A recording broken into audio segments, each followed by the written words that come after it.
My name is Michael Truncale, candidate for the United States Congress. First, with regard to border security. That is not a new idea. General Sam Houston believed in border security, and he protected our southern border. We fought a war in the 1840s with our troops. We need to have our troops on the border. And I view everything not as a politician, but as a citizen taxpayer. Now, we're bringing back equipment from Iraq. Now, you can either go to some warehouse in Nebraska and rust, or we can put it to good use along our border. It's protected borders in Iraq. It's time to use the equipment we've already paid for to protect our border. We can also seal off that border with fences, with troops, with boots on the ground. That is a federal obligation. That is the obligation of the federal government to protect our border, because we have all sorts of illegal things coming across our border, illegal people, and illegal influences. It must be stopped. We can also use electronic surveillance and other techniques that work to seal that border.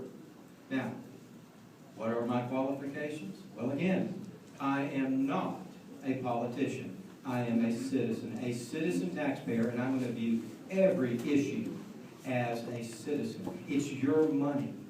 I've been a Republican all of my life. I've been a conservative all my life. I am an independent thinker. I've lived in this district virtually all of my life, and I was one of the few Republicans.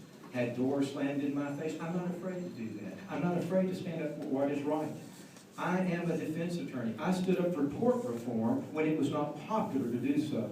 In fact, I was invited to stand alongside Rick Perry when that tort reform legislation passed. I'm not afraid to look at people in the eye and stand up for what is right, even if it is looking at other Republicans. I will stand up for you. I will represent you. It is the House of Representatives, and I'm here to serve at your pleasure and to represent your interests. That is my only job. I'm a member of the State Republican Executive Committee. I am conservative. In fact, I was placed in charge of the Resolutions Committee of the Republican Party of Texas. They don't put somebody in that position unless he or she is conservative. And I've been everything from a precinct chair to a delegate to the National Convention. In fact, in 1984, my wife and I were in the Republican Convention when Ronald Reagan received his nomination. So I have been a Republican all of my life, and I am a conservative. And as I mentioned to you earlier, I have business experience. I have been a financial analyst. I have a background in economics. I've also been a church leader, a civic leader. I'm a part of this community, and I'm ready to serve you.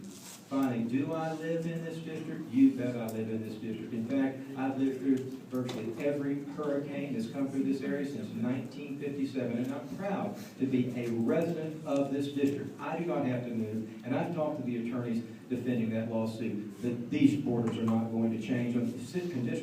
Congressional District 14 is pretty much what it is right now. There may be a few precincts that come out of Brazoria County up in Harris County, but we know where it is. Everybody knows it. It's not even under consideration. When the Supreme Court heard that the case at 10 a.m. yesterday, the borders of the CD14 are not under consideration. So I do live in this district, and I have a daughter who lives in Galveston County, and she is a nursing student at UTMB Galveston. We are proud to be from this district, and I would be honored to serve you in the United States Congress. Thank you.